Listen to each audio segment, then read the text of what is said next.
Le nom de Dieu Yahvé, écrit Yud He Vav He, est une forme du verbe hébreu dans le sens est devenir.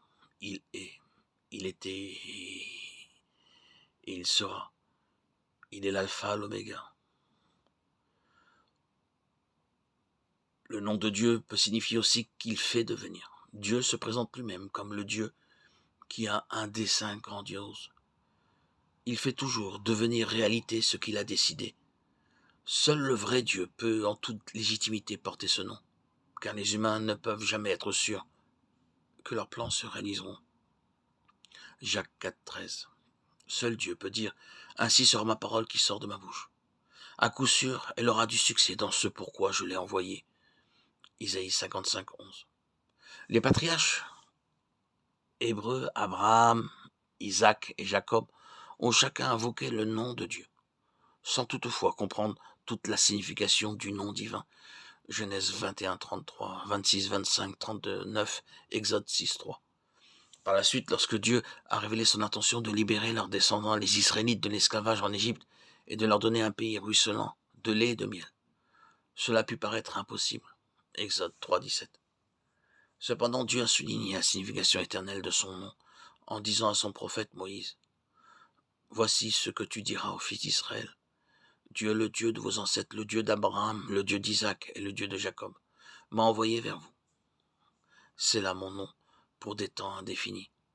Et c'est là mon mémorial de génération en génération. » Exode 3,15. Moïse demanda à Pharaon, le souverain d'Égypte, de laisser les Israélites partir dans le désert afin qu'ils rendent un culte à Dieu. Mais Pharaon, adorateur de Dieu égyptien et lui-même considéré comme un Dieu, lui répondit « Qui est Dieu? Qui est ce Dieu pour que j'obéisse à sa voix en renvoyant Israël? Je ne connais pas du tout ton Dieu. D'ailleurs, je ne renverrai pas Israël. » Exode 5, 1, 2.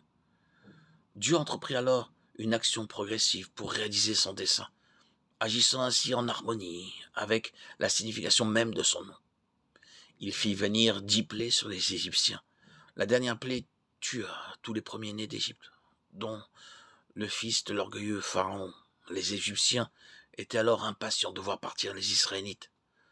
Toutefois, certains d'entre eux furent si impressionnés par la puissance de Dieu qu'ils quittèrent l'Égypte en compagnie des Israélites. Exode 12, 35, 38.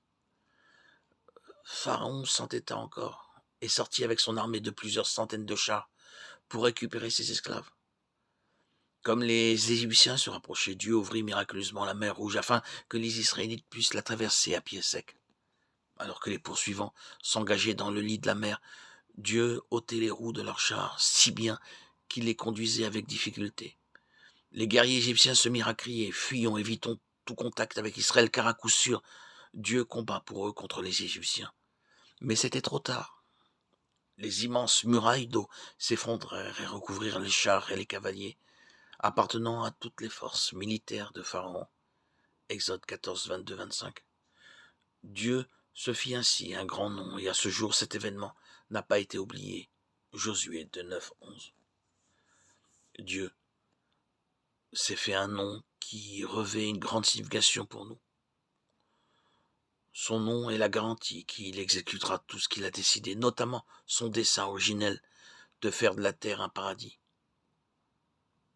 Genèse 1, 28, 2, 8. Pour le réaliser, Dieu détruira tous ceux qui s'opposent à sa souveraineté.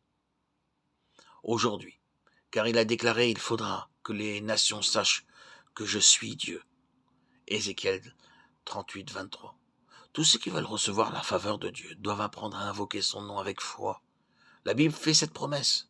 Tout homme qui invoquera le nom de Dieu sera sauvé. Romains 10, 13. Assurément, le nom de Dieu est riche de sens. Invoquer Dieu, votre Dieu et libérateur, vous mènera au bonheur éternel.